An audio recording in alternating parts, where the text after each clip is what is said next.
In a dark cave, the sharp sound of a pickaxe striking stone rings out. A young man with white hair pauses as he notices glowing blue droplets leaking from a crack in the ceiling. His eyes widen with excitement. He has finally found his target. He carefully positions a bottle to catch the falling liquid, identifying the glowing substance as ink. The young man thanks the small black cat on his shoulder, Nero, acknowledging the discovery was only possible because of him. He looks toward the light at the cave's exit, thinking that if he brings this ink back, the pioneering corps might finally accept him. Relieved, he walks out of the cave and stands on a gray wasteland, looking toward a massive, radiant metropolis in the distance. Inside that bright city, a crowd cheers for the arrival of elite warriors known as colorists who walk proudly with vibrant hair colors. Two citizens admire the warriors, discussing how the team successfully took down another giant creature. They know that as long as these heroes are around, the shining city will remain safe. However, the scene shifts to the darker, grimmer, Shadow District. A line of people waits outside a building where a bulletin board announces the entrance exam for the C-Rank Pioneering Corps, stating that anyone with color is welcome. Suddenly, the white-haired young man is violently thrown out, crashing onto the ground. Two examiners look down at him. One yells that this place is not for people like him. The young man stands up in frustration, holding out the bottle of blue ink. He demands to know the problem, insisting the ink proves his qualifications. The examiner points a finger accusingly at the boy and spells out the harsh reality: he is rejected because he is colorless. He explains that in this world, roles are decided at birth and mocks the boy for not knowing his place. The red-haired examiner unleashes a surge of red energy, calling the young man a damn colorless. The white-haired protagonist flinches, groaning in pain as the energy washes over him. Standing at the top of the stairs, the examiner lectures the kneeling boy about pioneers.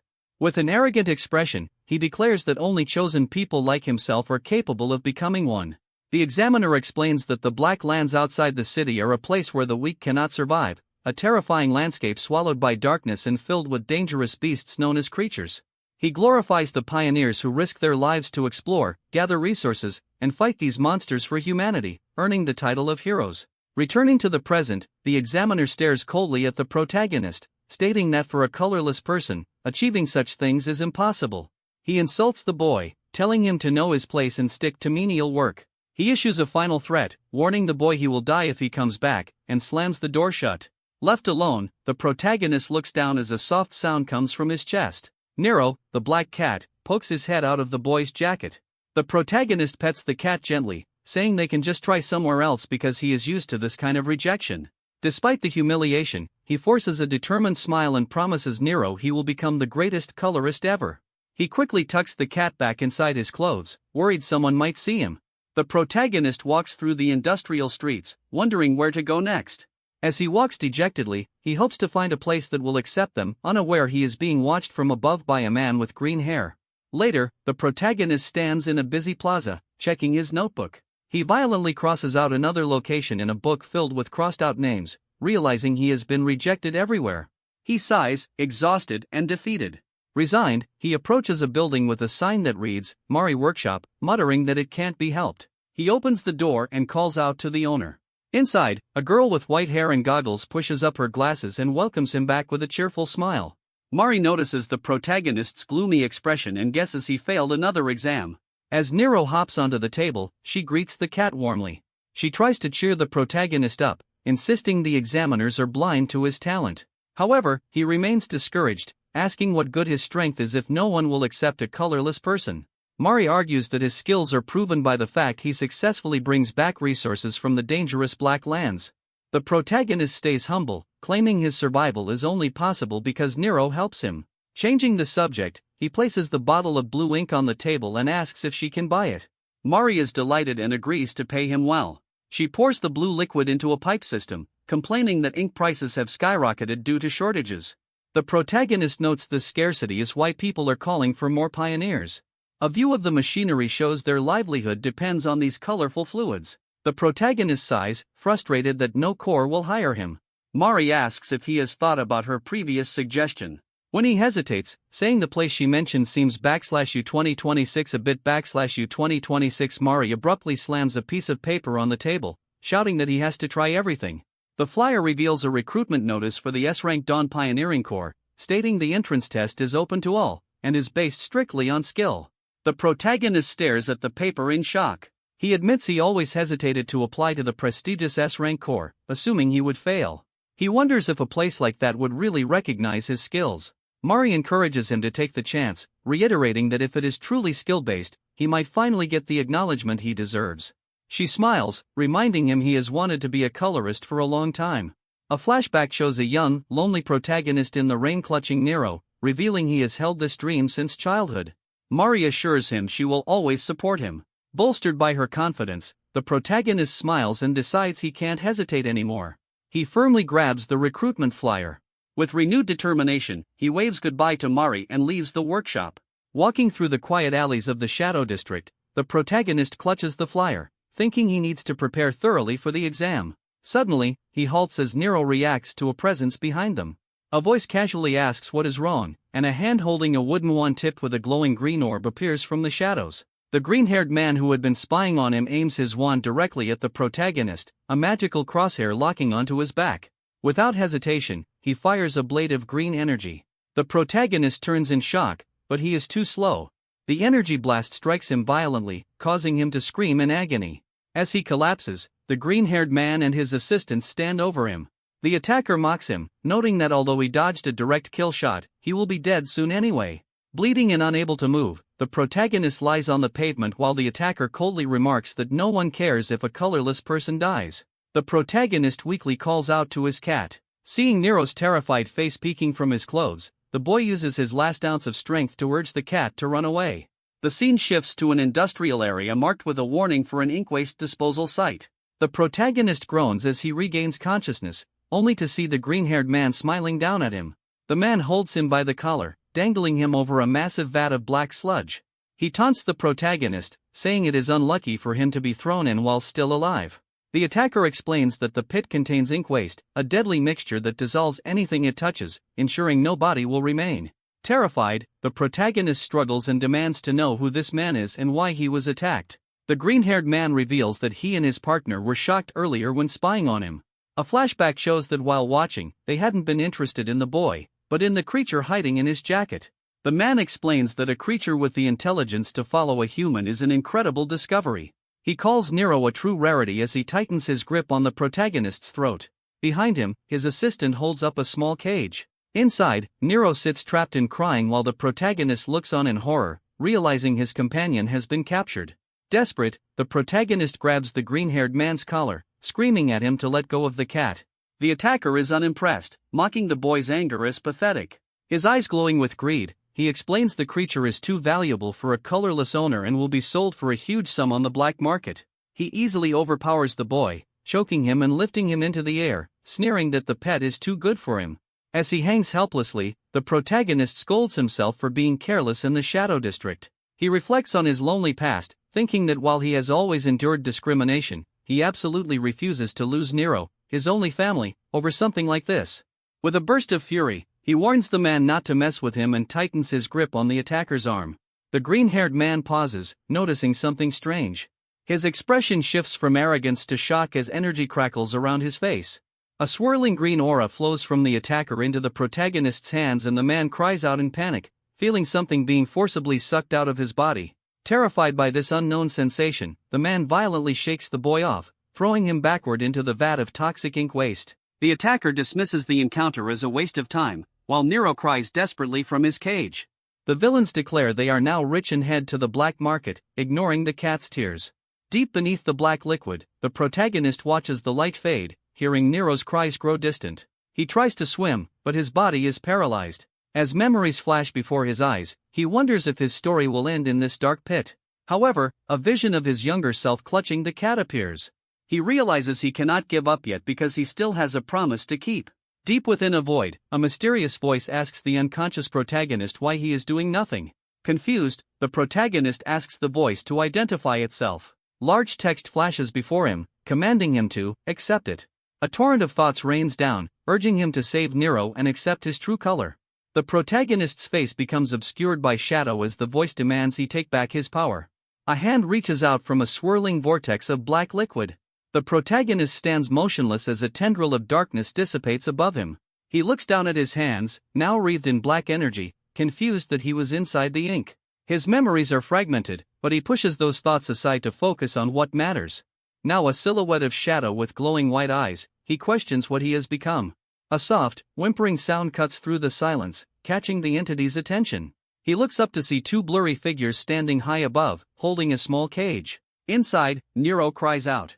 The sight of his companion snaps the protagonist back to reality, and he affirms he must save Nero. He reaches a hand of darkness toward the men. Suddenly, a massive geyser of black energy erupts from the depths. The green-haired man and his assistant recoil in terror, screaming. They look down into the disposal pit and are shocked to see the deadly pool of ink has vanished, leaving only a lone, dark figure standing at the bottom. The entity, emanating an ominous aura, begins to walk toward them. The green-haired man trembles in fear, his eyes wide with disbelief. As a gigantic claw of shadow descends upon them, he stammers, wondering if this terrifying being is a creature. The aftermath of the explosion leaves a scene of total devastation in the Shadow District. A frantic older man screams at a police officer, insisting he saw a small hand suddenly spring out from nowhere, causing a massive eruption of dark energy that wrecked the entire area. As the dust settles, medics carry away the unconscious bodies of the green-haired attacker and his assistant. A new group of arrivals observes the victims. A man with red hair and a woman with blue hair look down at the injured men, noting that these B-rank pioneers have completely lost their color. The blue-haired woman is baffled, unable to understand what could drain a person's color, but her companion suggests they focus on their mission. The red-haired man states they came because of reports of a large creature appearing within the city.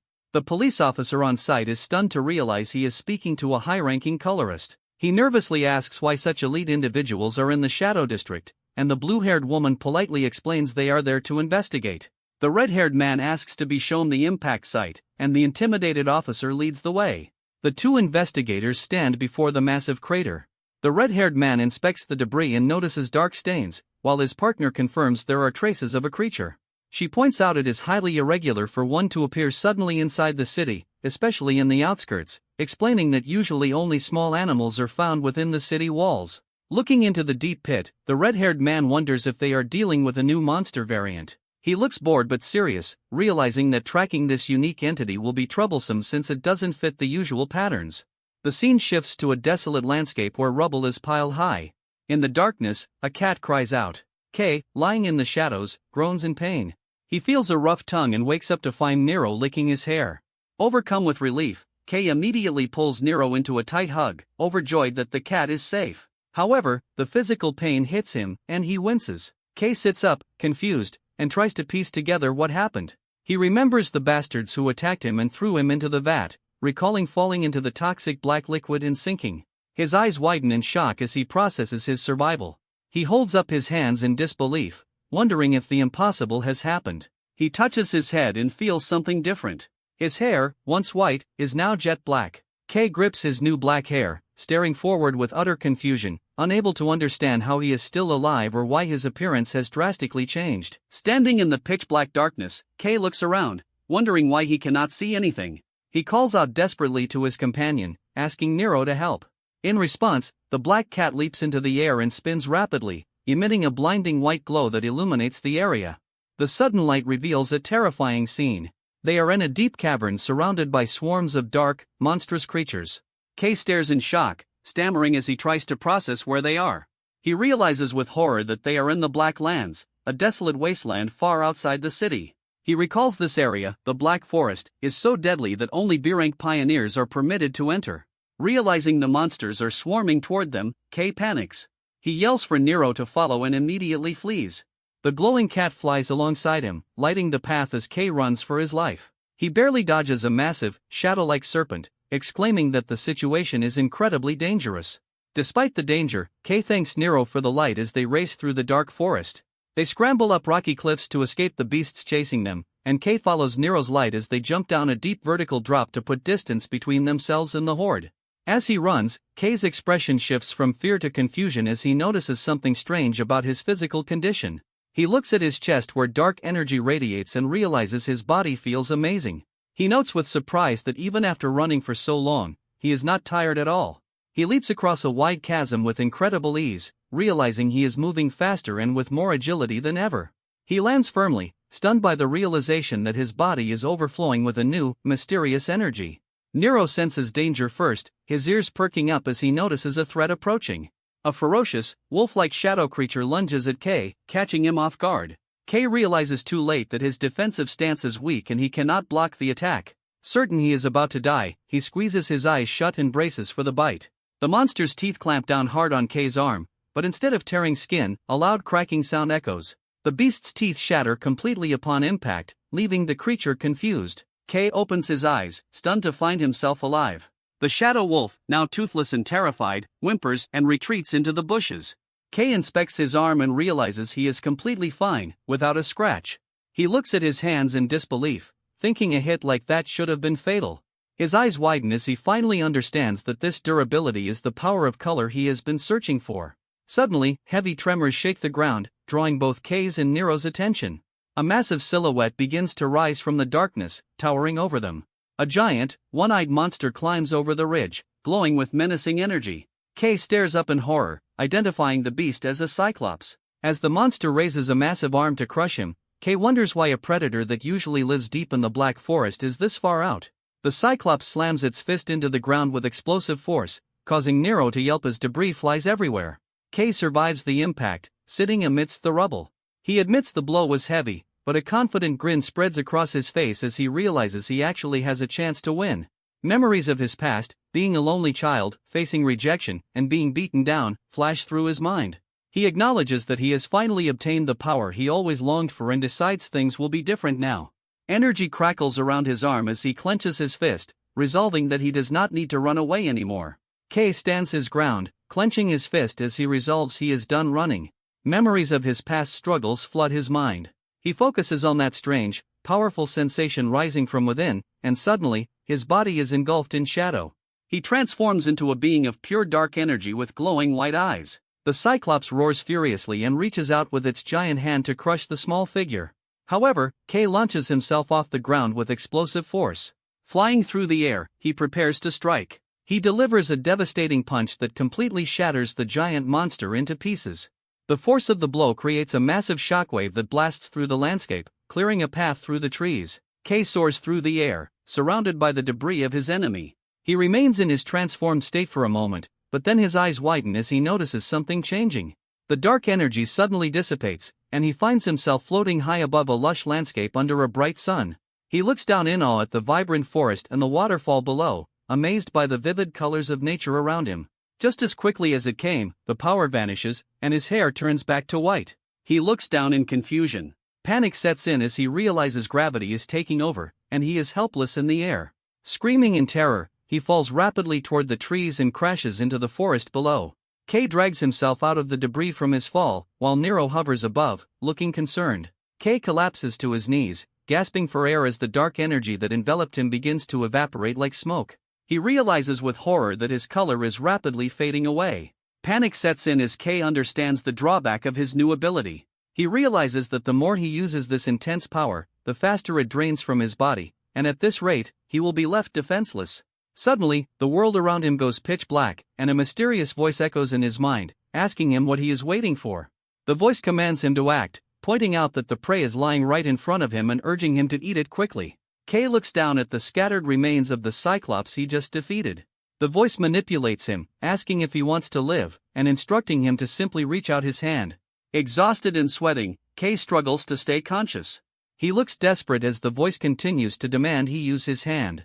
His eyes glow faintly as he fights for survival. Trembling, he obeys the instinctual command and reaches his hand toward the monster's remains. K places his hand firmly on the carcass of the Cyclops. Immediately, a dark technique activates, and he begins to absorb the shadowy energy lingering in the monster's body. Nero watches with wide, shocked eyes as his owner performs this terrifying feat. A massive pillar of black light erupts from the forest, piercing the sky as K fully consumes the energy. As the light fades, K is left panting heavily, the exhaustion slowly leaving his body. He leans back against a rock, his hair black once again, and his energy restored. He looks up at the sky, letting out a sigh of immense relief, realizing that he is going to survive. Back at the Mari workshop, the day seems peaceful. Inside, Mari is working on a blueprint. When the door chime catches her attention, she looks up to see a mysterious, silhouetted figure in a ragged cloak standing in the doorway. Trying to be polite, Mari welcomes the stranger with a smile, though she is already trembling with nervousness. She asks if they have a special request, but the hooded figure simply stands there, emanating a dark aura. The stranger takes a heavy step forward. Mari, now visibly nervous, calls out to him, pointing out that he looks suspicious. When he continues to approach, she panics and grabs a large wrench, warning him that she will attack if he comes any closer. The figure suddenly rushes toward her, causing Mari to scream in terror and squeeze her eyes shut. However, the intruder stops and pulls back his hood, revealing a familiar smile. He tells her to calm down. Kay reveals his face, scratching his head sheepishly. He tells her it is just him, though he admits he barely recognizes himself now. Mari drops her defensive stance, her eyes wide with shock. She stammers, unable to process the drastic change in his features. Her voice echoes outside as she screams in disbelief, demanding to know what happened to his appearance. Mari is shaking, clutching a metal pipe in fear as she faces the hooded figure. Suddenly, her fear turns into explosive rage. She pulls out a hammer and a wrench, screaming that she won't forgive the bastards who hurt him. She swings the tools wildly, shouting that they deserve to have their heads smashed, while Kay frantically tries to calm her down, assuring her he is fine. Realizing it is truly him, Mari sets the wrench down, admitting she got carried away because she was terrified after losing contact with him. Her expression softens into a relieved smile, and she tells Kay she is happy he is safe. Kay apologizes for making her worry. Internally, Kay reflects on the absurdity of his situation, thinking that surviving a fall into toxic ink and gaining a color is unbelievable. He voices a concern to Mari, noting that his new color is black, which is associated with monsters, and wonders if people will look at him in a bad light. However, he quickly brushes the worry aside, deciding that what matters is that he finally has the chance to become a colorist. He declares he will go straight to the Pioneering Corps entrance exam and thanks Mari for her help. Kay then sheepishly asks if he can borrow some clothes, promising to return them. Mari looks exasperated, sighing and asking how many times he is going to beg. However, she smiles warmly, telling him to consider it an investment in a future colorist. She suddenly grabs Kay's hand and pulls him along, telling him to follow her. Kay looks surprised as she cheerfully announces she has the perfect items for him. The scene shifts to a large crowd of aspiring pioneers, marching up the stairs of a massive coliseum-like building.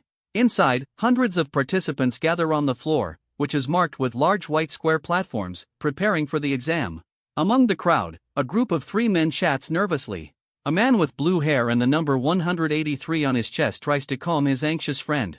The friend with pinkish hair expresses disbelief that they have made it this far, preparing to take the test for the prestigious Dawn Pioneering Corps.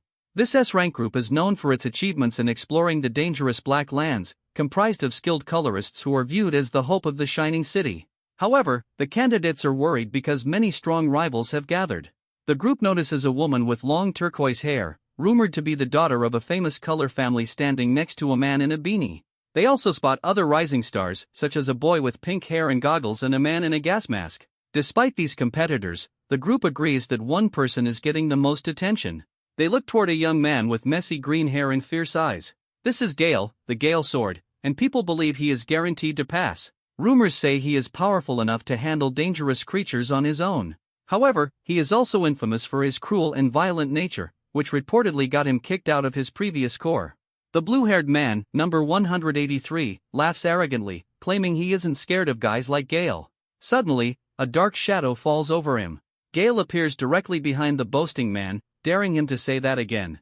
The blue-haired man freezes in terror as Gale looks down on them with contempt, calling them ridiculous brats. Gale walks away, sighing with disappointment. He complains that despite this being an S-rank exam, the competition is incredibly low. As he looks out over the participants, he mentally crosses them all out, thinking there isn't a single standout among them. However, his eyes narrow as he spots one exception, the turquoise-haired girl. He identifies her as Ellie Kyan, the second daughter of the Sion family. Gale smirks, admitting she is at least decent enough to be noticed. As he reaches a hand out toward the crowd in his imagination, he wonders with anticipation how they will all react to the upcoming test. A mechanical speaker crackles to life, calling for the candidates' attention. Gale and Ellie turn their heads toward the stage as the voice declares that the entrance exam for the Dawn Pioneering Corps is officially beginning. A man with bright blonde hair and yellow eyes stands on the podium, announcing that the test starts now. The crowd gasps, realizing the examiner is a famous colorist from the Dawn Pioneering Corps. The candidates whisper excitedly, recognizing him as a hero who made huge contributions to a recent creature hunt. They realize that if an elite colorist like him has shown up, the Corps must be serious about this recruitment. The candidates feel an overwhelming presence radiating from him, noting that S-rank corps members are on a different level. The examiner looks down at the crowd and welcomes them. He thanks everyone for applying, acknowledging they all have their own goals, whether money, power, honor, or duty. However, he states coldly that none of those reasons actually matter. His eyes glowing, the examiner explains that in the end, only skill allows a person to achieve anything. He declares they are looking for overwhelmingly strong candidates capable of venturing into the Black Lands to reclaim human territory. He tells them to look around, stating that mediocre people are not needed and that they will start immediately. He gestures to the square platforms on the ground, announcing the first test will be a tournament. He explains that combat ability is the most important skill for a pioneer because the world outside the city is a brutal place where only the fittest survive. He clenches his fist and commands the candidates to prove their abilities. He explains that those who pass the first round will be decided by the tournament results and instructs them to step onto the stage when their number is called. The examiner calls out number 126 and number 286. Gale, number 126, steps forward with a serious expression. The crowd murmurs, calling Gale a heavyweight and expressing pity for whoever has to fight him so early. Gale, however, lets out a wicked smile, thinking he is lucky to have some fun right from the start because he was dying of boredom. His eyes narrow with predatory excitement as he wonders how he should play with his opponent. Gale notices someone approaching the stage, wondering what is up with the creepy guy walking toward him. Standing opposite Gale is a figure completely hidden in a ragged cloak wearing the number tag 286. Gale analyzes him, thinking the hooded figure's stance looks awkward and weak. Gale grips the hilt of his weapon, deciding talking doesn't matter anymore. He draws his sword with a sharp sound, declaring he is tired of being quiet. Unleashing his power, he swings his blade, creating massive streaks of green wind energy, deciding not to hold back. The spectators watch in awe, recognizing the signature technique as the Gale sword. As glowing green swords materialize in the air around him, the crowd praises him as a genius for handling such advanced swordsmanship at his age. Gale stares intensely at his opponent, challenging the hooded figure to try and block his attack. With a burst of speed, Gale stomps the ground to gather momentum, threatening to shred his opponent if he fails to defend himself. He charges forward with incredible force, surrounding himself in a whirlwind of energy. The hooded figure stands completely still and silent, unmoving in the face of the approaching attack. As Gale descends from the air, swinging his blade down with a shout, the hooded figure simply steps in and delivers a devastating left hook to Gale's face. The impact is so powerful that Gale is sent flying backward across the arena. The arrogant candidates from earlier scream in terror at the unbelievable sight. Gale crashes violently into the arena wall, creating a massive spiderweb of cracks. He slumps forward, unconscious and defeated in a single hit, leaving the crowd to wonder how such a thing is even possible. The hooded figure, now revealed to be K, rubs his wrist and looks down, admitting that the sudden movement startled even him. His hood has fallen back, revealing his messy black hair. He reflects on the sudden acceleration and chaos of the moment. Suddenly, a spectator points a trembling finger at K, screaming in disbelief. He isn't pointing at the victory, but at the color of K's energy, black. The blonde examiner watches with a serious expression, noting internally that black is the same color possessed by creatures. Even Ellie Cyan looks stunned, wondering if it is even possible for a human to possess that color. K stands alone in the center of the arena, unaware of the gravity of the situation. The others question if the power to defeat the Gale sword in one hit comes from this mysterious black energy. K looks around nervously at the shocked crowd, confused by their reaction, and innocently wonders if he has made a mistake. The tournament continues with intense battles. In one match, a terrified candidate launches sharp stones, but K charges forward, easily evading them. He closes the distance instantly and delivers a powerful punch, sending the magic user flying. The announcer declares him the winner. K's winning streak continues as he dominates, violently slamming another opponent and knocking out a third. High above, the blonde examiner watches with interest, declaring that K is the standout applicant. He excitedly notes that K is the first ever black holder and insists they must recruit him immediately before rumors spread. Suddenly, heavy footsteps approach, and a voice casually remarks that it looks like a tough day. The blonde examiner turns in surprise to see the red-haired man and blue-haired woman from the explosion site. The examiner asks why team leader Red is here, but the man waves his hand, claiming they are just passing by. They briefly discuss the investigation into the large creature incident. The Red leader sighs, admitting there has been no progress. He then asks if there are any worthy candidates. The examiner mentions the young lady from the Tyan family and an extremely unique candidate. Suddenly, the Red leader's eyes widen as he senses something. He looks into the arena and spots K, immediately noticing the black energy. As the examiner praises K, the red leader stares silently at the boy. The blue-haired woman whispers to her leader, asking if that kid is connected to their investigation. The red leader confirms it is likely him. Internally, the red leader concludes that a new color appearing right after the incident in the Shadow District is too big of a coincidence to ignore. He decides to keep a close watch on K for now. Unaware he is being observed, K looks at his clenched fist, smoking with dark energy. He is thrilled by his incredible power, realizing that becoming a pioneer is finally possible. However, he recalls the physical toll the transformation took and warns himself to be careful. He knows that if he overuses this power and loses his color mid-fight, he will be defenseless. A massive surge of freezing energy erupts from the arena, creating a wall of ice. Ellie Kyan stands calmly amidst the cold mist. The announcer declares number 17 the winner, revealing she has encased her opponent in a solid block of ice. The spectators, including Kay, watch in awe, commenting that the Tyan family's color is always impressive. As Ellie walks down the stairs, Kay watches her, wondering how anyone could defeat such overwhelming magic. Suddenly, Ellie stops as she passes Kay, staring directly at him with a sharp, curious gaze. Her blue eyes narrow suspiciously as she scrutinizes him. Without a word, she turns and continues walking, leaving Kay confused. The announcer says the first exam has concluded. The blonde examiner stands on the podium and thanks everyone for their hard work. He explains that since they are behind schedule, they will move straight to the next test. He instructs the failed candidates to leave, and they walk away dejectedly. The blonde examiner begins to announce the next test, but is interrupted by a hand on his shoulder. The red-haired man steps forward with a confident smile, taking over. He looks at the surviving candidates and declares that the second exam will be led personally by him. The candidates look up in shock, realizing who is standing before them. Colorist Red. He is one of the Shining City's strongest colorists, famous for retaking the Black Lands. However, the candidates are terrified, recalling rumors that his destructive power is so intense that even allies hesitate to work with him, and that when he is in charge of an exam, no one ever passes. The blonde examiner looks worriedly at Colorist Red, asking if he is sure, warning that the captain will scold him for changing the exam format. Red laughs it off, stating he gets nagged every day anyway. He announces that the test is simple and tells the crowd to just endure, as his body erupts in massive flames. A giant wave of fire surges toward the terrified applicants, forming individual spherical barriers around each person, trapping them.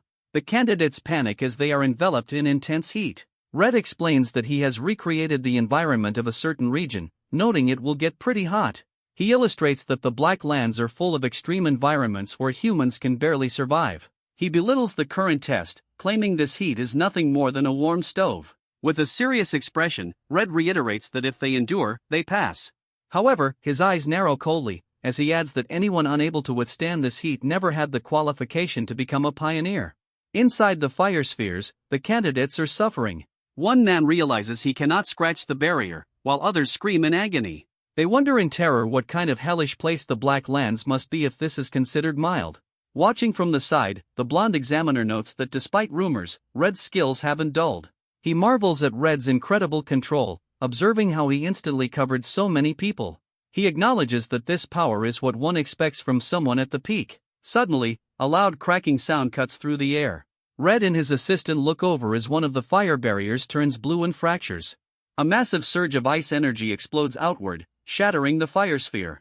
Amidst the falling shards of ice, Ellie Kyan stands tall, having broken free. Red looks at her, admitting that this is pretty good. He reflects that while the Kyan family's power is a natural counter to fire, his own power is usually strong enough to overwhelm that advantage. Staring at the young woman, Red concludes she might actually deserve to be called a real prodigy. Red wonders about the other candidate they were interested in. Inside his fire sphere, Kay appears to be standing still. Red observes him, noting that unlike the girl, this boy isn't breaking through. He admits he didn't expect much from him. However, inside the barrier, Kay is panicking, screaming internally that he is in big trouble. He realizes he used too much of his color during the fight with the Gale sword. He looks at his hand in horror, noticing his black energy is leaking out and draining faster in the heat. Kay imagines a terrifying future where his power runs out. He knows if he is revealed to be colorless, he will likely be experimented on. Desperate, he frantically looks for a solution, wondering if he can absorb something to replenish his energy. He stares at the wall of intense fire. A realization hits him. Since the barrier is made of a color ability, he wonders if he can absorb it. He looks at his hand, admitting he doesn't know the limits of his absorption power. Deciding he has no time to think, he resolves to find out. He reaches out and touches the swirling wall of fire. Immediately, a violent reaction occurs, and K is shocked that direct absorption is working. The fire barrier begins to warp and twist, drawing the attention of nearby candidates. A massive vortex of black energy erupts from K, sucking the red flames into his hand. From the podium, Red and the blonde examiner stare down, stunned and unable to comprehend what they are seeing. Red breaks into a nervous sweat, forcing a smile as he remarks they have found a real lunatic. In the arena, K stands amidst the dissipating energy, looking terrifyingly powerful with red and black aura swirling around his hands. The entire arena falls into a heavy silence. However, internally, K is panicking again. He forces a smile, thinking this wasn't supposed to happen. He realizes with regret that he has accidentally stood out way too much. Ellie Kayan stands frozen, questioning if she is hallucinating as she stares at the young man enveloped in dark energy. She looks at K and wonders if black is even a color a human can possess. Recognizing this is something unprecedented, a sense of anxiety washes over her as she watches him.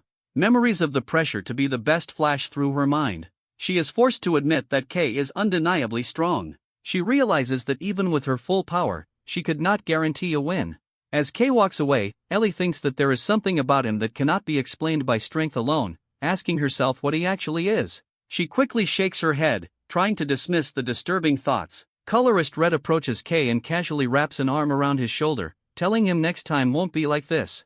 Red smiles, remarking that the black ability to suck everything in was wild and he cannot hold back his curiosity. He guides K away, suggesting they have a private conversation to protect K's privacy, while he satisfies his own questions. K, sweating nervously, asks about the exam status. Red assures him that with a power level like that, he obviously passes. K is stunned, realizing drawing so much attention worked in his favor. He is overcome with emotion, thinking he has finally achieved his dream of becoming a pioneer. Suddenly, the blonde examiner yells at Red for acting on his own. Red laughs it off, asking his colleague to overlook it just this once. The examiner sighs and announces that despite the interruption, the exam will continue. He clarifies that number 17, Yelly, has passed because she broke the barrier, but the other candidates will undergo an additional test. Ellie ignores the announcement, her gaze fixed on the dark tunnel where Red is leading K away. The scene shifts to an industrial setting. Red stands outside a car with K, while the blue-haired investigator sits in the driver's seat. Red tells her to wait. K looks at his surroundings and his expression turns to pure shock. He stares at a massive landscape of rubble and destruction, realizing with horror that Red has brought him back to the exact location where he fell into the ink waste. Colorist Red looks over the devastated ruins, remarking that it is an ugly sight. He explains that a major incident occurred here, causing K to freeze. Red recounts that for the first time in history, 2 pioneers were found completely drained and colorless. He adds that eyewitnesses saw a massive creature at the site. Red turns sharply toward K, pointing out the suspicious timing. He notes that shortly after that creature appeared, K emerged as the first person to possess the color black, calling it a coincidence. His eyes glowing, Red analyzes K's power, describing it as an ability that absorbs other colors. K sweats nervously as Red stares him down, declaring this as a completely foreign ability. Internally, K panics, realizing Red suspected the connection from the start. He frantically wonders if he can run, but looking at the man's overwhelming aura, he realizes it is impossible to escape from a hero. Suddenly, Red laughs, breaking the tension. He waves his hand, admitting he was just testing K, but complains K's honest reaction took the fun out of it. K looks at him in confusion. Red clarifies that while his official job is to investigate the incident, he is personally more interested in K's unique ability. Red explains that color powers normally cannot mix at all. However, he observes that K's ability seems to ignore those rules. He recalls the second exam, pointing out that K clearly couldn't control his power then. K stammers, trying to explain, but Red interrupts him. The colorist's body begins to glow with red energy, and he states that they need to run a test. K looks at him, confused. Red extends his hand, explaining that he needs to understand how the ability works. He smiles confidently, challenging K to try absorbing his energy now. K panics and tries to refuse, warning Red it is too dangerous. Red simply laughs, telling the rookie he is far too early to be worrying about someone of his level. K falls silent, looking intense and nervous, as Red commands him to stop talking and just try it. Black symbolizes the Black Lands, an ominous force that devours everything. Red thinks that leaving such a dangerous ability unchecked is unacceptable because it could shake the foundation of the Shining City. A dark secret crosses his mind. People do not know it yet, but humanoid creatures exist. He silently warns K that if he ever faces them, or worse, becomes one, the colorist might have to eliminate him. K sighs, sensing the terrifying pressure radiating from Red. Despite the intimidation, K agrees to the test. He grabs Red's wrist, nervously asking for confirmation that if anything goes wrong, it won't be his fault, while dark energy rises from his body. The moment they touch, a shockwave of energy distorts the air. K gasps as red energy violently surges into his arm, contrasting with his own black aura. He realizes he has made a mistake. A massive explosion of fire erupts from the contact point, causing K to scream in agony. Inside the inferno, he shouts for Red to stop, admitting he cannot control the power and that it feels like molten lava is boiling inside him. In his vision, Red appears as a towering, godlike silhouette of pure fire, reinforcing why he is a hero. Red stands calmly within the flames, observing. He notes that K's black energy is sucking in his power without rest, acting as if it is starving. He realizes that because K's power is immature, strong individuals can resist the absorption, but this ability would be instantly fatal to most ordinary people. As the flames swirl, Red's eyes narrow with deeper curiosity. He thinks what they saw during the exam cannot be the full extent of the ability. He decides he wants to know not just how K absorbs colors, but how those absorbed colors are used. The situation escalates as the energy between the two violently reacts. Red watches as the black energy from K's arm begins to warp and spike, mixing with the red aura. Suddenly, a massive explosion of red and black energy bursts outward. Red is pushed back by the blast. He stares in shock at the figure emerging from the smoke. K has partially transformed. The right side of his body is now encased in a jagged demonic armor of solidified red and black energy. Red grits his teeth, realizing this form is ominously familiar. As he looks at the monstrous clawed hand and glowing eye, Red admits to himself that he would believe he was looking at a creature. The resemblance confirms his suspicions, and he realizes with certainty that K was behind the incident where the other pioneers lost their colors. K struggles to maintain consciousness. Red decides that his priority is safety and resolves to put out the fire before K goes on a rampage. He summons a ball of flame, preparing to subdue K by force. However, K lets out a low growl, causing Red to pause as the boy seems to be fighting something else. The scene shifts to K's internal perspective, a pitch-black void filled with demanding red text. The voices of the power scream at him, demanding intense color and urging him to bring more.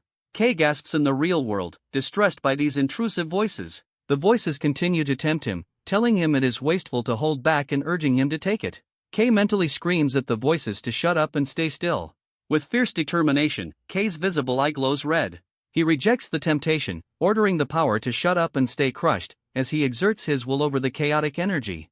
A shockwave blasts outward as he forcibly compresses the energy back down. The jagged armor dissipates, leaving Red with a look of genuine surprise. K is left panting heavily from the exertion. Red looks at him, impressed and stunned, asking if the rookie actually managed to suppress that overwhelming power on his own.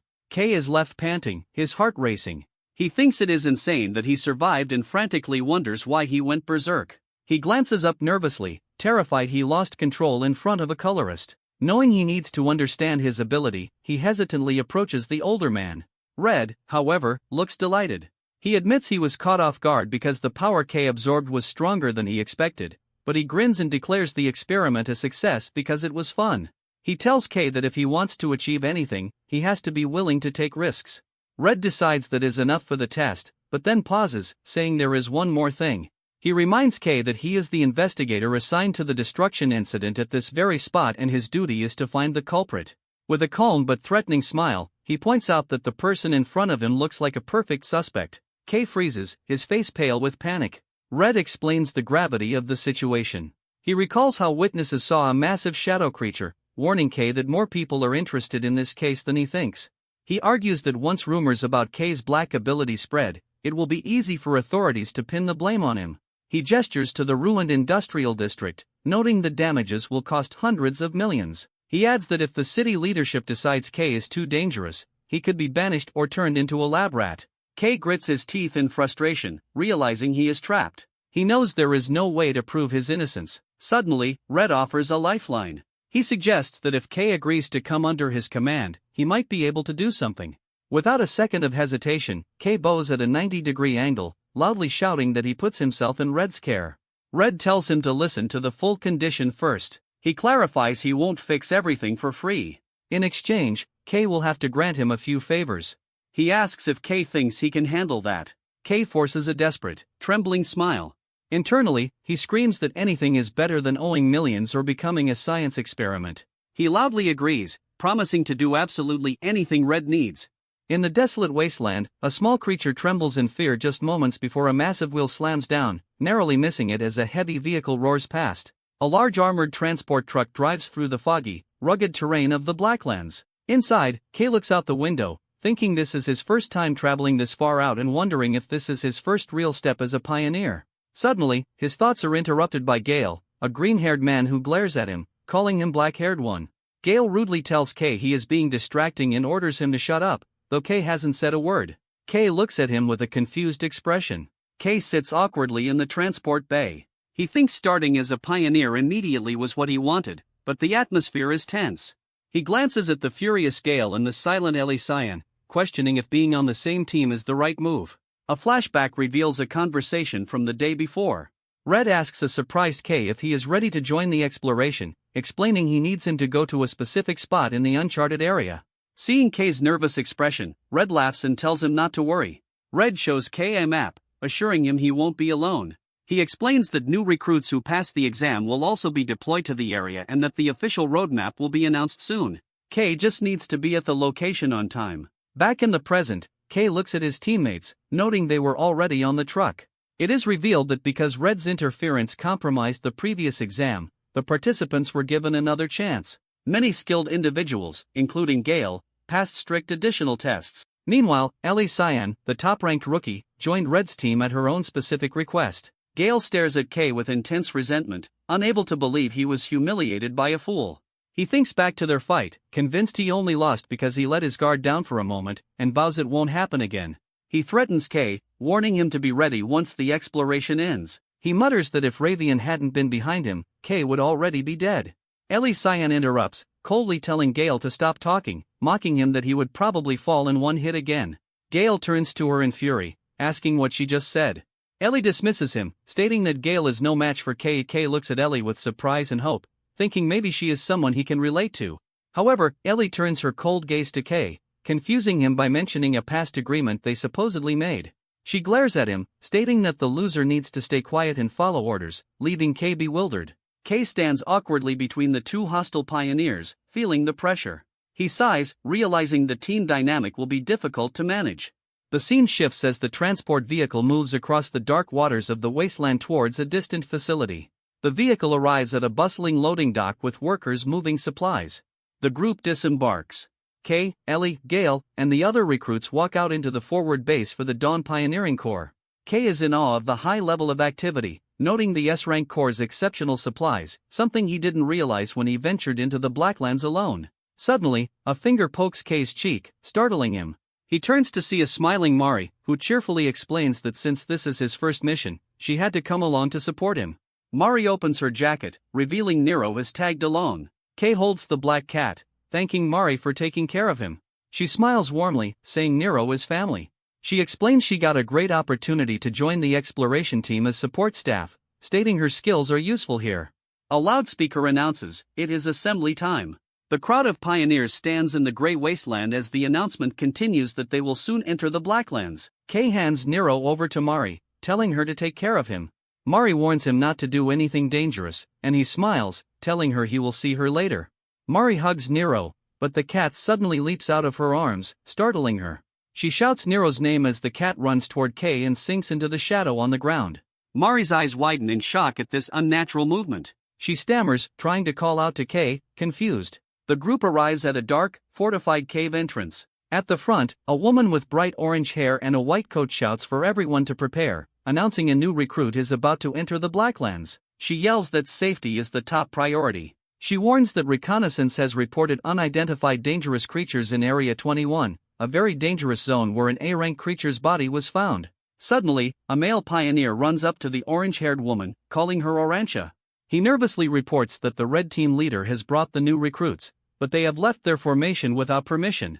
Orancha's eyes widen in shock, and she asks if it's true. The messenger confirms it, and Arancha sighs that guy is causing trouble again. The group secretly enters a dark canyon, moving away from the main army. Colorist Red reaches his hand into the shadows, leading the way. The small squad, consisting of Kay, Gale, Ellie, and Red, separates from the formation. Kay nervously asks the team leader if this is okay, pointing out that the main team is heading in a different direction. Red confirms that their destination is different. Kay looks back at Gale and Ellie, worried because the squad is all new recruits. Gale suddenly snaps, demanding to know why he and Ellie had to follow, shouting that he heard Red only intended to take Kay, and he feels insulted. Red smiles, his red aura flaring. He explains that his personal guidance isn't something just anyone can receive, so it wouldn't be fair if Kay was the only one to benefit. He assures the angry Gale that while he won't spoon-feed them, he also won't let them get seriously hurt. He cuts the conversation short, ordering them to move out. Kay's eyes widen as they encounter enemies. Deep inside a cavern, the group is surrounded by shadow creatures. While Red holds a lantern, Kay, Gale, and Ellie engage in a chaotic melee. A massive wolf-like beast lunges out of the darkness. Ellie Cyan reacts instantly, her blue energy sword piercing through the creature's body. She lands gracefully, realizing this is the reality of the Black Lands. Surrounded by glowing eyes, she notes the suffocating environment and constant waves of monsters, acknowledging it's different from training. She grips her sword, resolving to manage her strength carefully.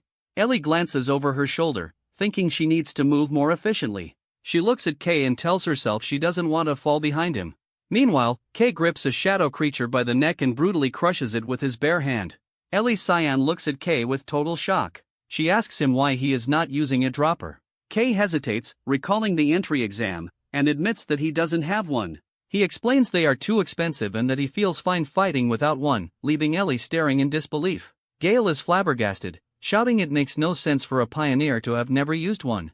A dropper is an essential tool for pioneers used to infuse weapons with color energy to fight creatures. To properly hunt these monsters, one must color them using a dropper. The group looks at Kay, standing over the defeated enemies, and they question how he managed to defeat them barehanded without the essential tool. Gale's hand trembles as he grips his own weapon, realizing the gap in their abilities. He recalls the humiliation of the exam, realizing he couldn't even scratch someone who wasn't using a dropper. Gale grits his teeth in frustration. He glares at Kay's back, swearing to himself that he will crush Kay with his own hands one day. As they continue deeper into the cave, Red leads the way with a lantern while Gale follows, seething with anger. Red glances back at his squad with a smirk, thinking it is not bad to see two geniuses being motivated by a rookie. He smiles, believing things are only going to get more interesting. He cheerfully urges the group to give it a bit more effort, telling them they are almost there and suggesting they finish quickly to have a party. After the battle against the shadow beasts, the carcasses of the wolf-like creatures lie scattered. Colorist Red calls for a 10-minute break, though he warns the group, Gale, Kay, and Ellie Cyan, that the real mission has not yet begun. Gale sighs, complaining he has used up a significant amount of his color energy. He pulls out a small bottle of glowing green liquid. As Gale drinks, Kay identifies it as personal ink. This is a specially refined alchemical ink, an essential but rare supply for pioneers that restores their color. Because it must be crafted to match the user's unique color, it is insanely expensive. Kay watches with envy as both Gale and Ellie drink their custom inks, wishing he had the funds for such luxuries. Kay quickly dismisses the thought, walking away from the group. He reaches his hand out toward a defeated shadow creature's corpse. A massive swirl of dark energy erupts from its body as Kay activates his ability, absorbing the shadow directly into his hand. The black energy flows into him. Kay clenches his fist, his energy fully restored, and announces his recovery is complete. He turns back to his teammates, who are staring with horror and disbelief. Ellie hesitantly asks if he is sure he is okay. Kay waves off their concern, explaining he has done this a few times. Gale shouts in disbelief that Kay just absorbed a monster without flinching. Before they can continue, Red interrupts, declaring the break is over. The group travels deeper into the canyon until Red announces they have arrived. The team sees a massive, swirling dome of pure black energy blocking their path. Kay stares, muttering that it looks like a black curtain. Red smiles at Kay's stunned expression and reveals that this dark barrier is the specific reason he brought Kay along. To demonstrate, Red summons a ball of red energy and unleashes a powerful beam at the black dome. The attack hits the surface, but instead of breaking through, the energy is instantly swallowed by the darkness. Red explains that if anyone tries to force the barrier open, it absorbs the power and becomes tougher. He notes that this is very similar to Kay's own ability, which is why he had a hunch that K would be the only one capable of erasing it. Red points toward the dark wall, revealing that the path to the ruins lies inside. He announces that within those ruins hides their true objective, the Stella fragment. K's eyes widen in shock. The other recruits are confused. Gale asks what Stella is, and Ellie admits she has never heard of it. Red assures them it exists and that the Shining City is desperate to find it. He points a finger at K, ordering him to get rid of the curtain. K steps forward toward the towering wall of darkness. As he touches it, his absorption ability activates, and the barrier's black energy begins to flow violently into his hand. A massive vortex forms as the giant dome is funneled into K. Red, Gale, and Ellie watch as the obstacle is devoured. Red watches with an amazed grin, delighted his theory was correct. As the barrier disappears, he tells K his power will be extremely useful.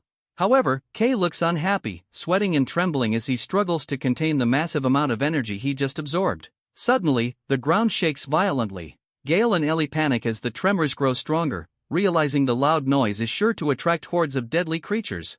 The loud rumble caused by K's action echoes through the canyon. Suddenly, a horde of black wolf-like monsters emerges from the cliffs. The group finds themselves surrounded. Ellie and Gale draw their weapons, while Red laughs that such a large crowd has gathered to welcome them. Red commands the rest of the team to handle the creatures, while K focuses on removing the curtain. With a cold expression, the team leader orders his squad to wipe out every monster. Gale and Ellie leap into action. Gale moves with incredible speed, slicing the shadow creatures with wind-infused attacks. Ellie unleashes her power, summoning massive ice spikes from the ground that impale multiple enemies. As the two recruits clash fiercely, Red observes them. He notes that he was prepared to step in, but there is no need. He effortlessly summons orbs of red energy and fires beams that pierce through the remaining beasts. Red thinks that although they are new recruits, their skill level is high enough. Meanwhile, K continues to absorb the massive barrier, sweating profusely. Red smiles, thinking how nice it is when his subordinates do the hard work. While Red stands guard, K struggles with the volatile energy, kneeling on the ground. He notices the curtain's power feels strangely similar to his own, wondering if it's because they share the same black attribute. He realizes the danger. If he loses focus, the curtain's massive energy will reverse the flow and steal his color instead. K grits his teeth, refusing to be overpowered, and declares that he is the stronger one. With a final effort, the absorption completes. He stands on the path's edge, panting heavily, and confirms he has absorbed everything. He looks down at what was hidden behind the barrier, and is shocked to see a massive, pitch-black pit with no visible bottom.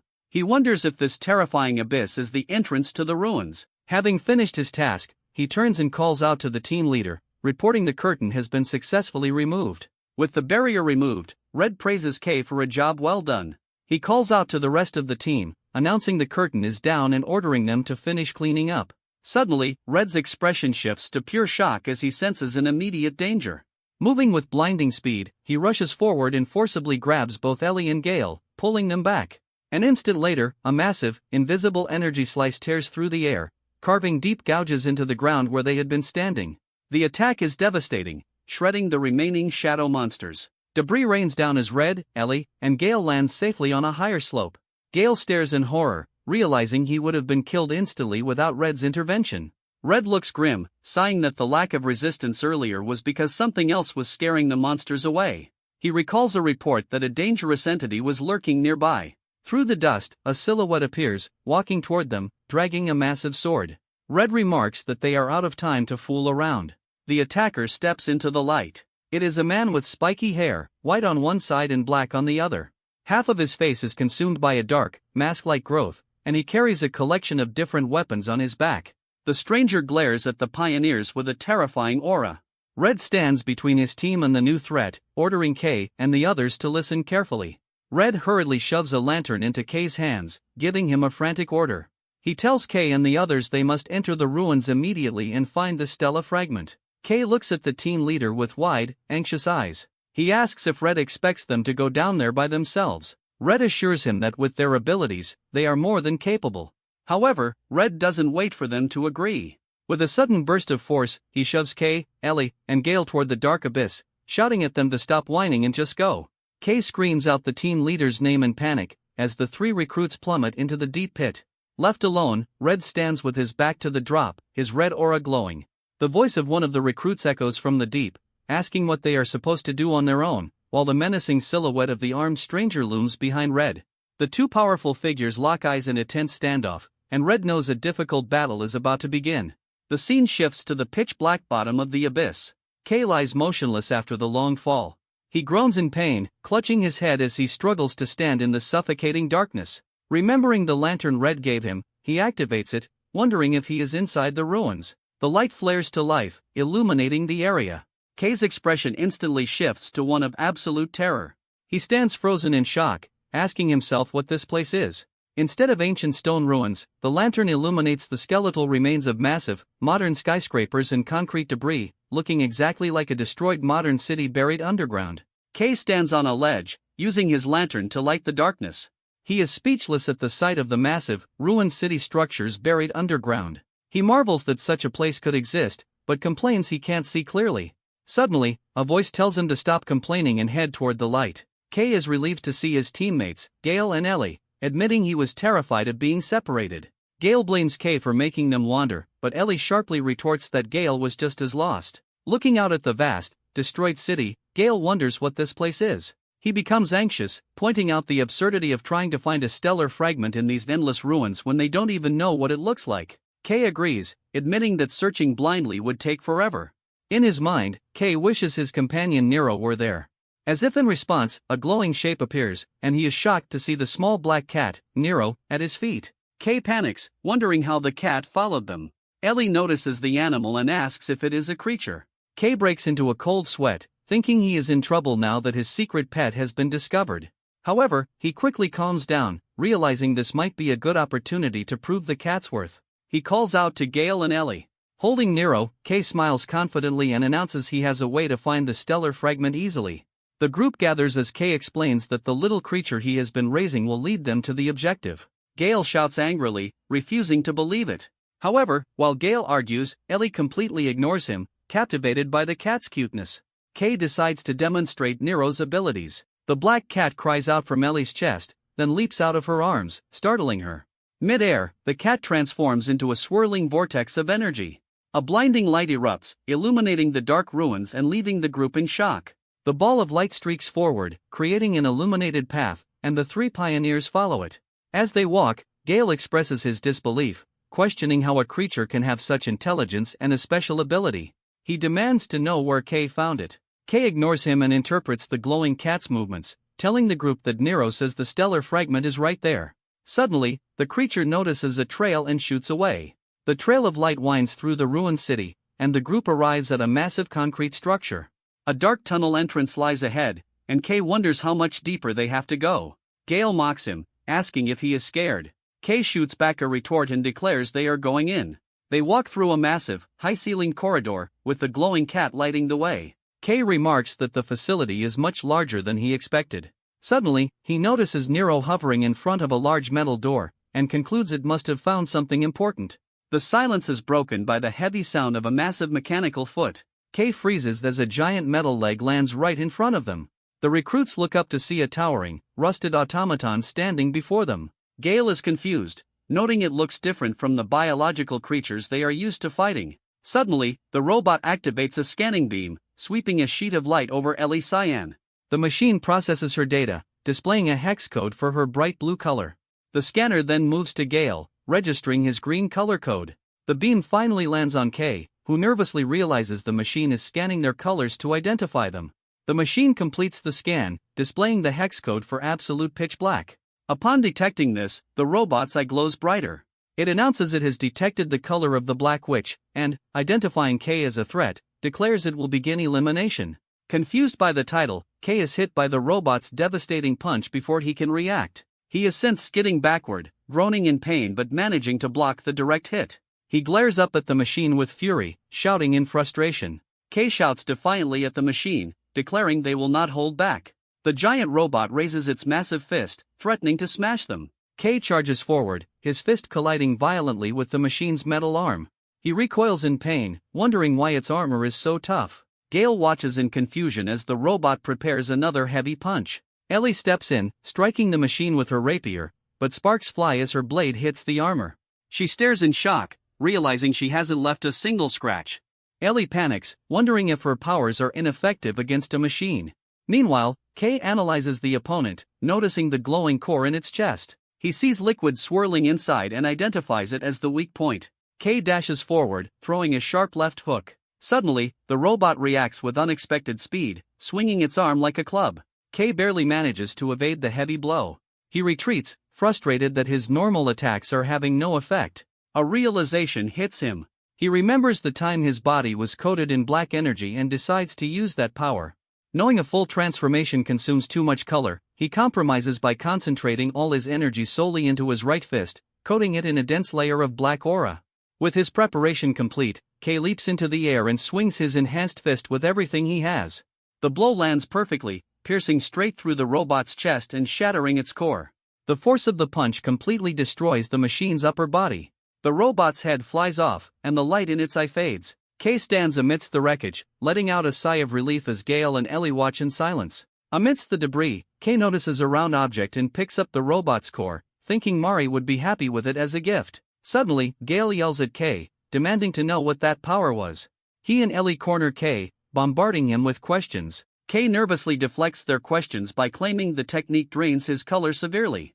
As he speaks, the large metal door behind them begins to slide open, revealing a pitch-black void. Suddenly, Nero flies out of the darkness, crying out in panic. The cat hovers near K, shaking in fear. K looks toward the dark doorway, sensing something strange. Despite the cat's warning, he steps closer, admitting he can't see anything inside. As his fingertips make contact, the black surface ripples like water. Suddenly, the darkness erupts outward. Massive tendrils of shadow surge from the doorway, enveloping the group. Gale and Ellie scream as they are dragged toward the entrance. Helpless against the force, all three are sucked into the black void. The group falls through an endless black space, landing in a new, pitch-black environment. Gale groans in pain, complaining about the fall and the darkness. He lifts his hands to check on himself, then pauses, noticing something strange. He looks down at his chest and grabs his jacket in pure shock, realizing his color, the green that defines his power, has completely vanished, leaving him in black and white. Kay and Ellie stand beside him, equally horrified. The entire world around them, including their bodies, has lost all saturation. They stand in this monochrome reality, confused and terrified, wondering what has happened to them. Away from the underground ruins, a small scorpion scurries across the wasteland with the radiant, shining city in the background. Somewhere in the city stands the Eastern Government Office. Inside, a large official known as the Chief yells in anger, demanding to know if he has been located.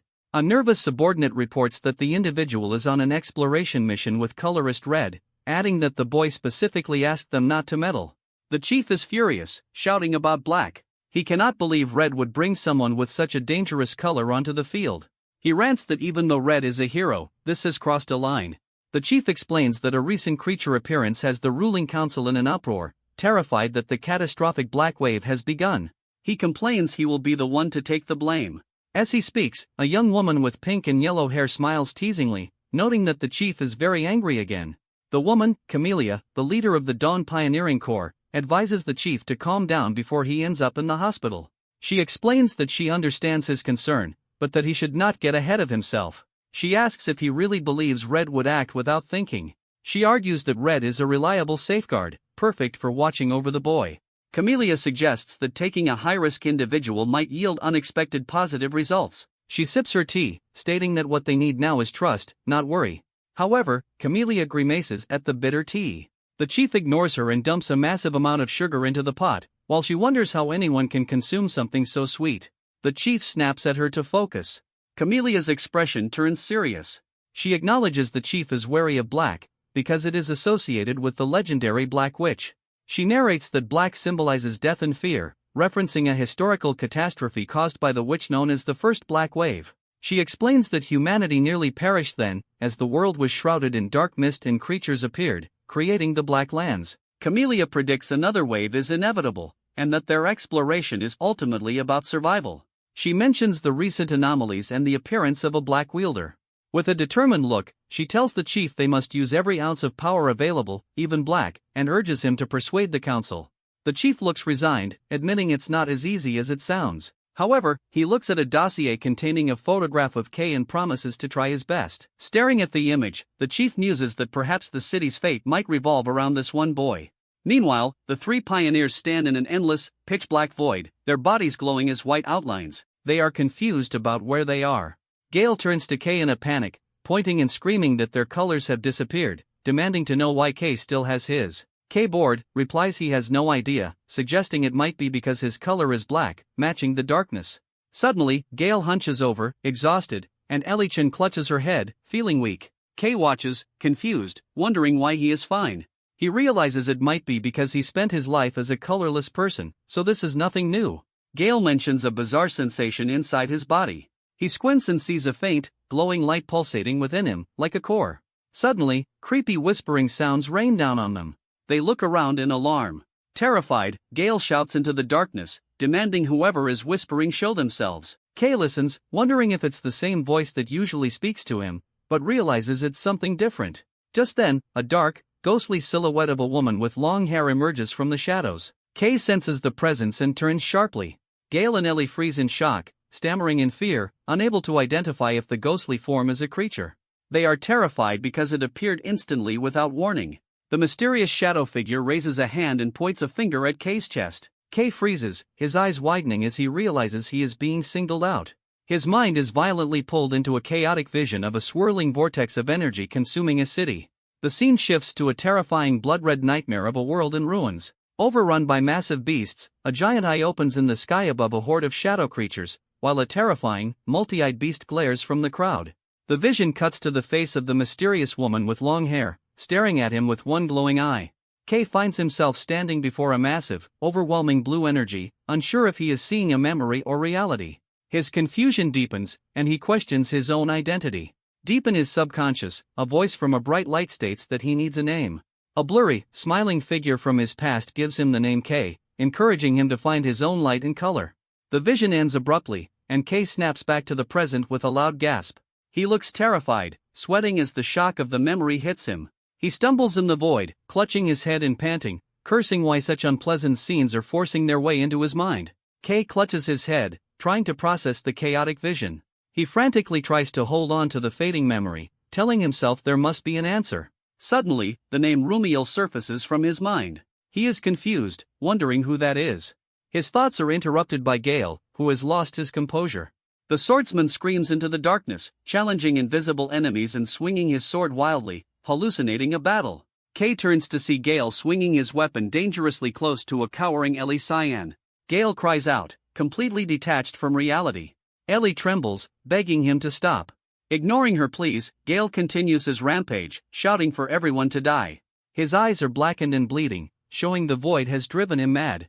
Meanwhile, Ellie Cyan is trapped in her own nightmare. Tears of black liquid stream down her face as she clutches her head, apologizing to her sister, reliving a traumatic memory. Kay watches with concern, realizing his teammates are deteriorating. He understands the creature in this space are corrupting them, and decides they need to escape immediately. Suddenly, a familiar cue sound echoes. Kay looks up to see a glowing white shape flying toward him. He smiles in relief, realizing Nero is safe. He greets the cat, asking if he is okay. Nero flies around frantically, gesturing toward the distance. Kay understands Nero is telling him something is over there. The cat flies off, leaving a trail of light. Kay decides to follow the path. However, Kay pauses and looks back at his teammates. Gale is still swinging his sword violently over the traumatized Ellie. Kay realizes he cannot just leave them. He turns to Nero and asks if the cat can use his abilities to help. A massive surge of purification light erupts from the cat, enveloping Gale and Ellie. Inside the light, the dark corruption begins to evaporate. Ellie and Gale stop screaming as the black influence dissipates. Kay watches with satisfaction, noting the light is working. With his teammates protected, Kay tells them to stay there. He turns away, determined to scout the path ahead alone. Kay walks through the pitch-black void, following Nero's light trail. He gets frustrated, complaining that there is still nothing to be seen. As he turns his head, the unsettling whispering sounds return. A mysterious voice echoes, telling him that no color can touch you. Kay looks annoyed, thinking that hearing nothing but riddles is infuriating. Suddenly, a bright star-like light shines in the distance. Kay's expression shifts to excitement, and he begins to run toward the illumination. As he gets closer, his face lights up with amazement. He stands before a massive, glowing structure shaped like a four-pointed star on a stone monolith, realizing he has found his objective. Kay identifies the object as the Stella fragment, which radiates a powerful holy light. He notes that its glow and shape are different from what he's seen, wondering if every fragment is unique.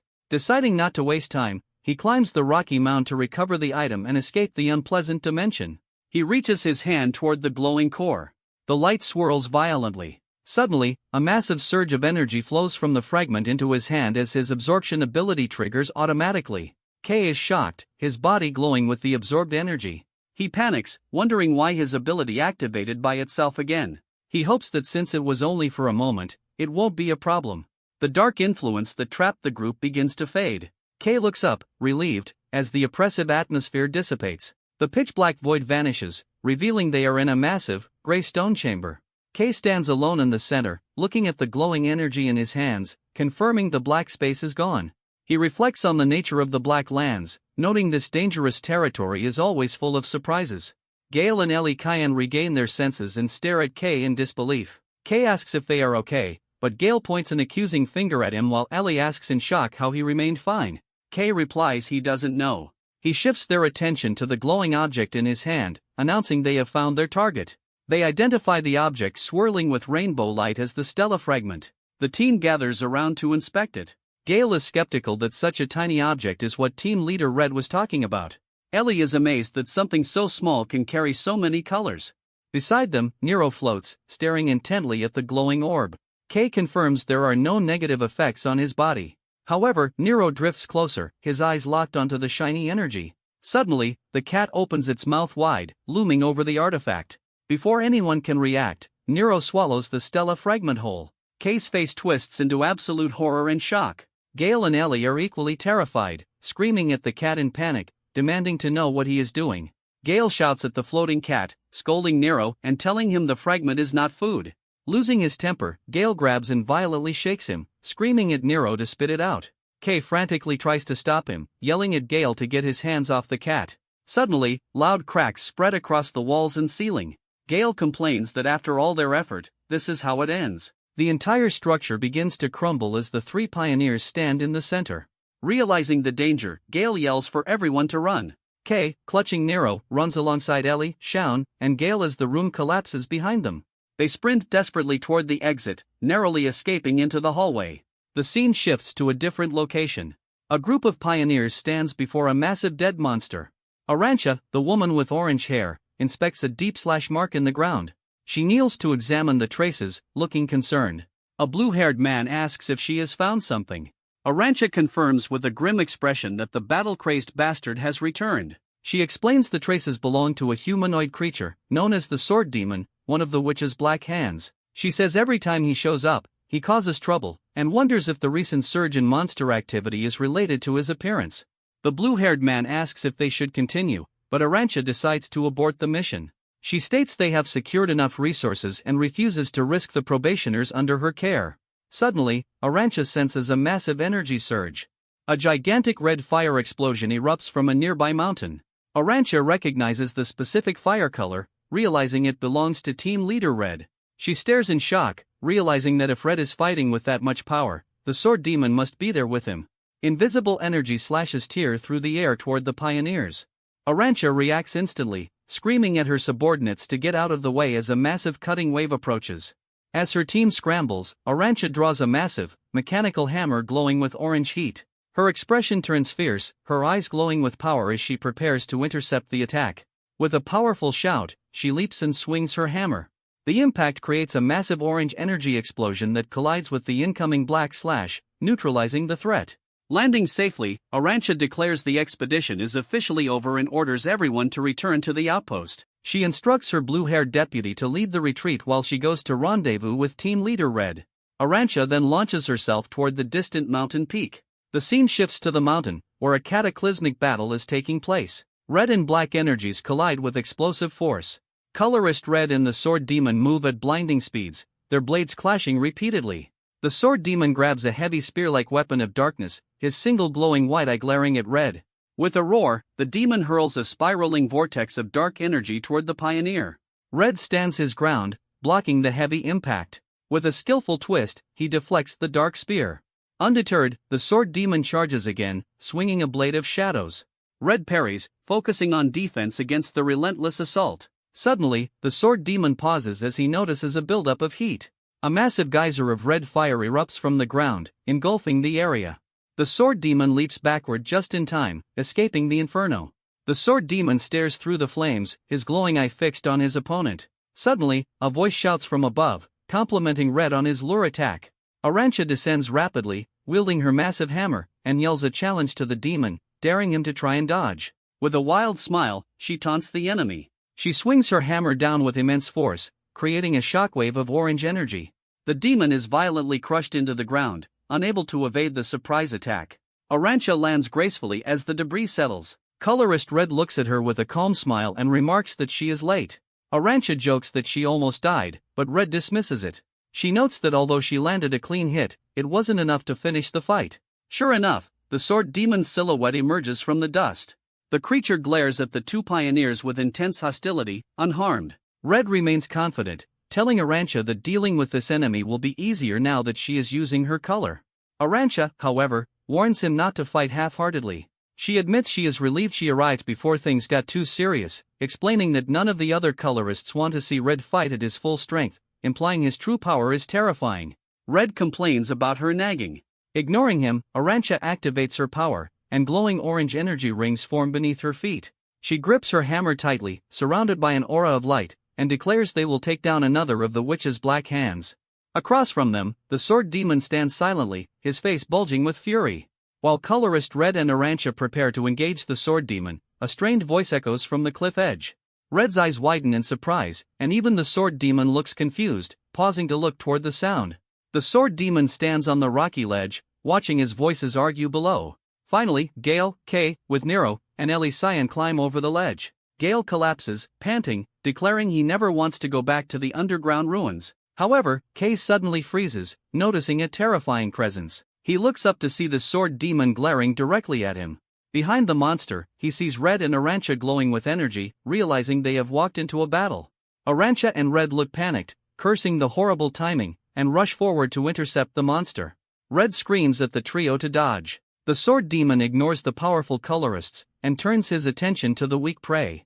With terrifying speed, the monster charges directly at Kay, Gale, and Ellie. Acting on instinct, Gale grips his sword, and Ellie quickly draws her weapon. Despite their exhaustion, the two charge forward to protect themselves. The sword demon swings his massive black blade with overwhelming force. In a single strike, he shatters the weapons of both Gale and Ellie. Ellie and Gale stare in horror. Gale cannot process how his hardened metal weapon was destroyed. Paralyzed by fear, he realizes the power gap is insurmountable, and thinks he is going to die. The sword demon swings his massive blade downward. A slash of white energy cuts through the air. In a desperate attempt to save his teammates, Kay throws himself in the path of the attack, shielding Gale and Ellie. The strike cleanly chops off his left hand. Kay grits his teeth in agony. Ellie screams his name in terror, and Gale shouts in shock as the sword demon looms over them. Kay falls backward, bleeding heavily. The sword demon lunges forward, delivering a knee strike to Gale, and grabbing Ellie by the throat. He holds her hostage, using her as a human shield. Colorist Red and Arancha arrive but freeze. Unable to attack without killing Ellie, the sword demon commands them to stop, ordering them to clear a path and not pursue him. He demands they hand over the key, confusing the colorists. He warns that the girl is in his hands and threatens to kill Ellie if they do not listen. Red narrows his eyes, pondering the situation.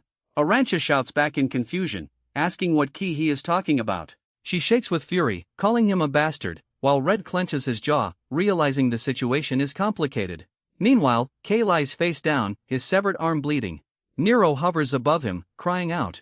Suddenly, Kay's remaining hand twitches. The sword demon continues to pressure Ellie, demanding a decision. However, a dark presence rises from the ground. Kay slowly begins to stand, his silhouette looming. The sword demon senses the intense aura and turns his head, confused. He stammers, unable to understand what he is seeing, and asks what Kay is. Kay stands fully upright, his face obscured by shadow. Massive amounts of black energy swirl around his body. The darkness concentrates around his severed wrist, and his arm rapidly regenerates, formed entirely from the black energy. The sword demon stares in disbelief, unable to comprehend how his opponent is standing again after such a grievous wound. He turns, sensing a terrifying pressure, and questions why a human possesses the color black. A silhouette of Kay rises, surrounded by swirling dark energy.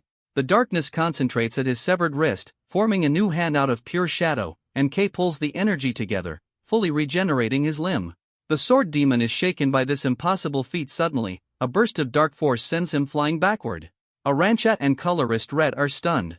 The sword demon gasps, clutching his throat as an invisible force strangles him. K walks forward, lifting the massive monster into the air by the neck. Seeing the danger, Arantxa ushers Eli Kayan and the others to safety. Colorless Red watches with a grim expression, fearing the volatile, black power has consumed K's mind.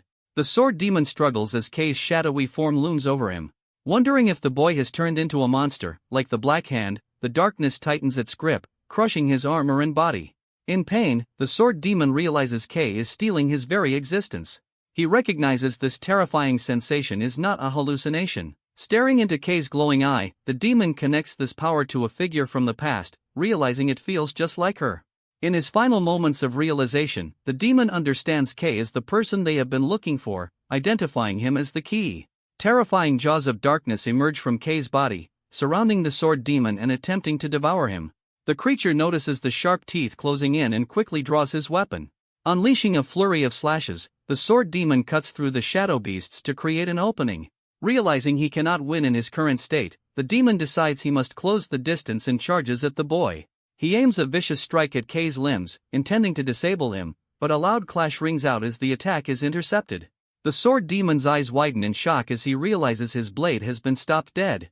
K stands unmoving, shrouded in darkness, having blocked the attack with his transformed arm. The demon questions why his attack isn't working. K's hand, coated in black energy, firmly grabs the demon's sword blade. Sensing danger from the encroaching jaws, the sword demon leaps backward, narrowly escaping the biting shadows.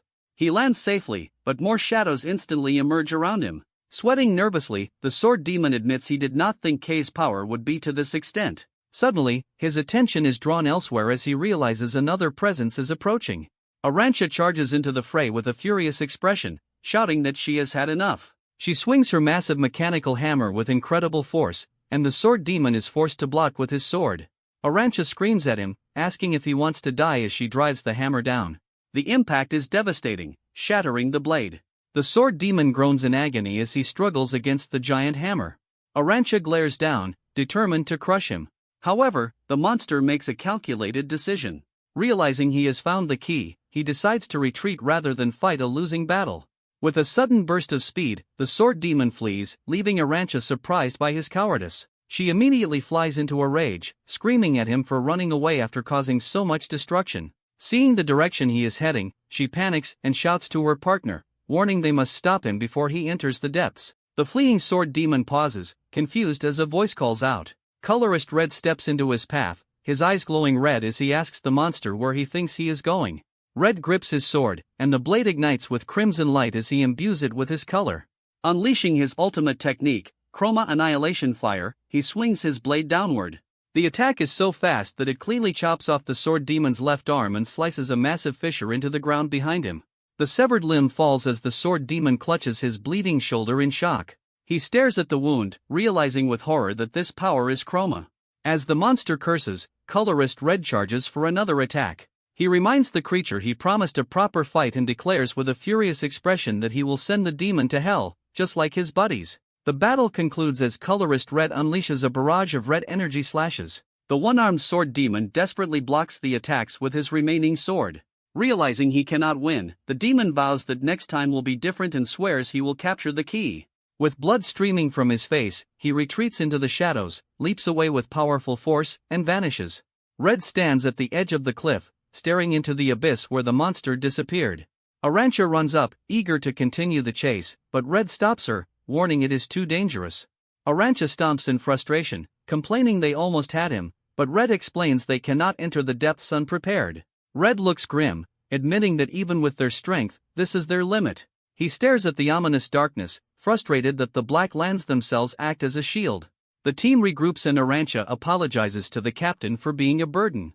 Red smiles at her, Ellie, Tien, and Gale, reassuring them he is glad they are safe. However, his expression turns serious as he looks past them, asking what they should do about that guy. Well guys, that's the end of the video. If you like this video, comment part 2 in the comments section. Also subscribe to the channel.